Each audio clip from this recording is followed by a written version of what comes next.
Hey there. I said I would do this, and now it's time. Partially, I'm holding myself to this because I'm not very good on camera. But part of this is me hoping, forcing myself to get over that. Tonight, I'm going to read a children's book. A bit different change of pace from what I typically have on uh, this book-centered page account, just for many reasons, but I think it'll be welcome.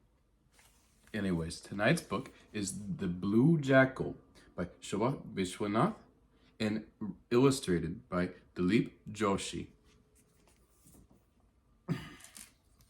I hope some of these illustrations show up on camera because they're really nice, but I am unfortunately just on the phone and have a hard time telling what shows up and what doesn't. Yeah, it's not bad.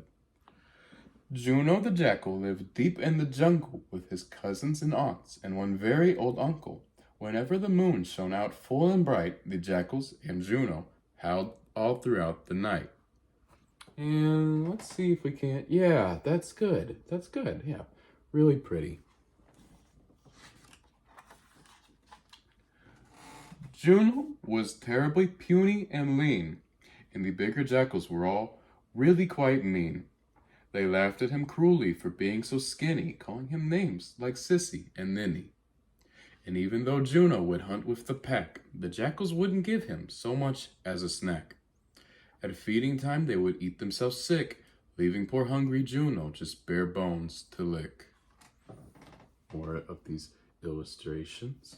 This is an art style, I'll admit, I'm not previously very familiar with, which is what drew me to the book when I was going through the shelves at the, this is not a library book, this is my personal book now, but going through the shelves at the bookstore.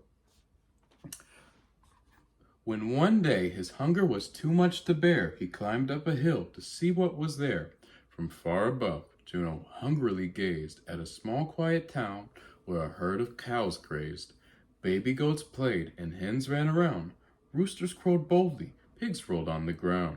The jackal drooled at the thought of the treat. So many animals, all ready to eat.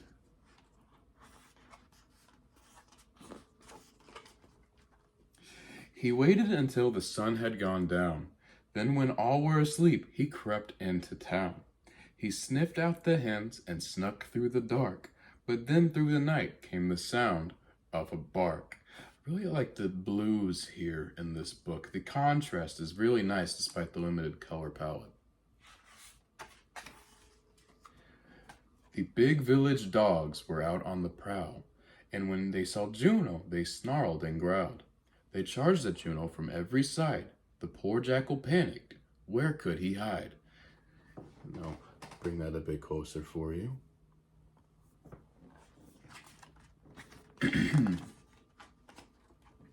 He darted away and blindly he fled towards the village hard word, don't know this one.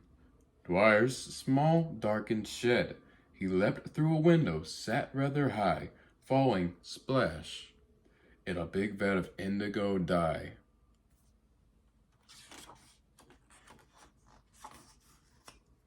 The dogs couldn't find him and gave up the chase, but Juno, still frightened, didn't move from his place.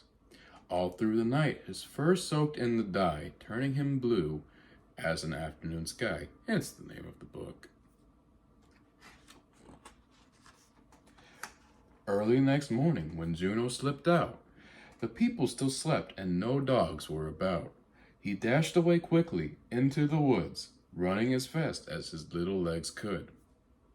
And here we have a bit more color than we had on the other pages, but these are all pretty.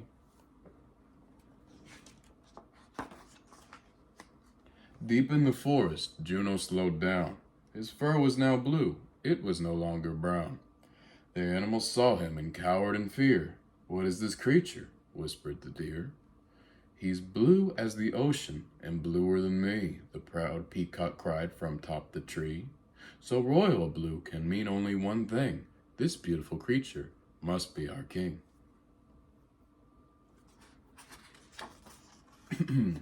Juno looked down and found it was true. His fur was a strange and wonderful hue. It shone out so blue in the morning's clear light that all the animals scattered in fright. And then a thought struck. Juno called out with charm, "Come back, my dear subjects, I mean you no harm. Yes, I am your king, your lord, and your master. I come from the heavens to rule ever after." I like this one.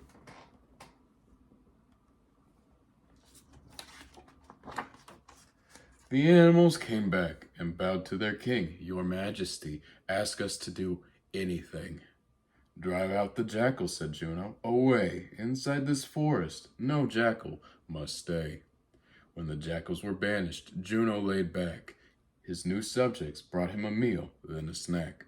Juno felt pleased sitting high on his throne. His hunger was gone, and his worries had flown.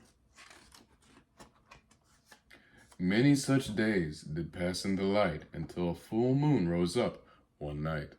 The silvery moonlight, so pure and divine, sent a powerful shiver up the blue king's spine.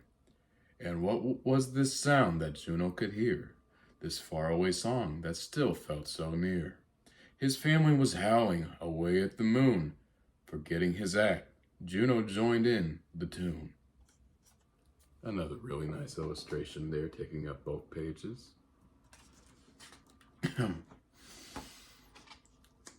The animals heard Juno. At first they were curious, and then they were angry, and soon they were furious. Their king was a jackal, his true colors shone. They roared and chased Juno away from his throne.